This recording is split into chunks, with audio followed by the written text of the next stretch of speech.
It's not easy to make aggressive-looking man in a wetsuit. It really isn't. So while Mai works for Kali, she hired him because of his expertise in underwater operations. So they both fight piracy in the Indian Ocean. And he was part of the Kenya's special boat unit, but she recruited him because of his specialization, which was his device, which he has called the magnet system. It was basically a kind of sticky underwater sea mine that he can put on an enemy boat, and then when they fire a torpedo, that's going to end badly for them. And his favorite thing is to free dive. He can hold his breath for ridiculously long amounts of time. That's kind of why this season is also very important for us, is bringing an alternative to key roles of Siege that don't have one. Those being Thatcher for Kali and Jaeger for Wamai. We are now protected. There is one aspect of Jaeger that we don't entirely like, and it's the fact that it cancels gameplay. And Wamai, on the other hand, is gonna grab your utility and shift them in times and space. It's gonna displace this, distort what you intend to do.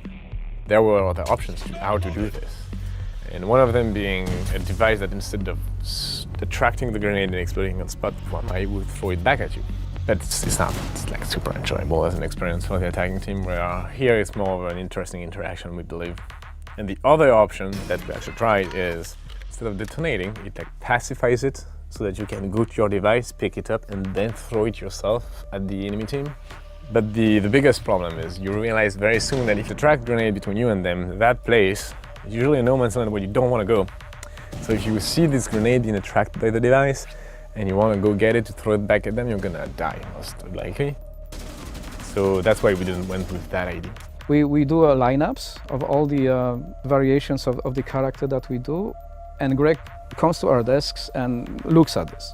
As he was walking to my desk, I had this revelation. Maybe I just put pants as a neoprene diving suit. Everything else is regular, but pants like that. And this is the one he picked. All the other ones took a week and a half, 2 weeks, 3 weeks, meticulous research, and down to what the Kenyan forces would use as a camouflage, which is DPM variant. We added the flippers on the thigh to reinforce the notion that yes, he's a frogman, and he puts it not on his back like they usually do, which is puts it on the thigh, which is not very tactical but doable. I tried it. It's not. But these are the clues, the cues rather. Tell the character's story before even knowing him. Lots of challenges here. Working on making sure it would not be oppressive, so working on finding a comfortable ADS time while still preventing you from being too aggressive with it. The rate of fire needed to be tweaked so that you can still enjoy playing the weapon and not spend half of your round reloading, but nonetheless, if you miss your shot and someone takes the risk to fight back, they should win most of the time. The gun is a bigger movement away from Siege and something new. The gadget, on the contrary, is grounded into what Siege is at its core in terms of team play. I like the fact that we have a new gunplay that hasn't been done in a very long time in Siege.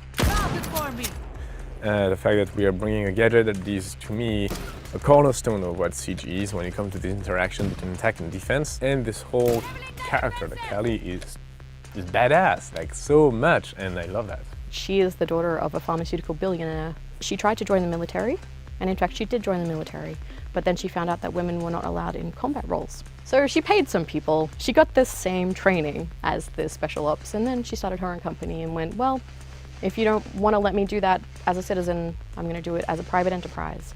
And you guys need me and you don't know it yet, but you're going to pay me for it. One thing that I wanted to make sure when I was designing it is to make sure that all that stuff doesn't look handmade. It looks like properly manufactured, but it's like the latest thing. Visually, I may come up with some things that, I just thought, oh, this could look cool. And then they look at it and like, oh, maybe this could give us some insight into what her personality is. Like on the back view, I just decided, oh, it'd be cool to have like a bullet wound, like a scar from a bullet wound. Greg passed like, oh yeah, this is cool. This could be, and it could have like a nice backstory.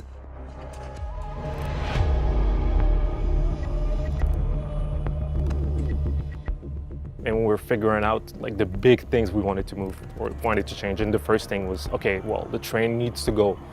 And we tried to figure out a way to keep the train, but there was no way to properly like execute it. So we figured out, okay, let's just remove the train, And it's going to make the map smaller. We're going to merge the two buildings. It's going to be cool, maybe. We're going to try it out. We tried it out and it ended up working.